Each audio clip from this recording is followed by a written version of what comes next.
আমি আজকে চিন্তা করলাম একটা জিনিস এখন যে একটা প্রবাসী একটা পরিবারে 10 বছর কাম করে খাওয়াইতে পারে, ঠিক আছে, বয় রেখে খাওয়াইতে পারে, কিন্তু একটা প্রবাসী মনে করো যে যদি দেশে যাওয়ার নাম লো বা দেশে একবারও জায়গা হেরা 10 দিন খাওয়াইবো কিনা মানে এটা সন্দেহ আছে, ঠিক আছে।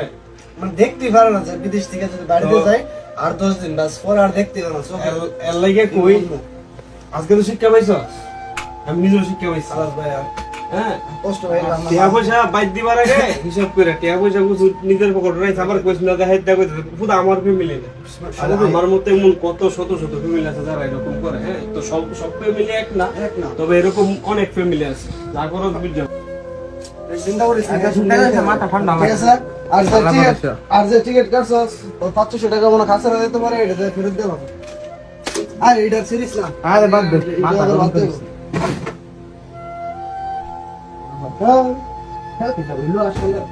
আসলে জীবন নেই এরকম। আসলে এটা ঠিক করে নাই কাম না। আরে এটা সিস্টেম করে, আরে এটা সিস্টেম করে ঠিক 7 বছরে ভাই 30-40 টাকা দিয়া কো কি বেলে করছি, আর এটা না ওই 2000 রিয়াল 3000 রিয়াল টিকিট হইছে কিছে।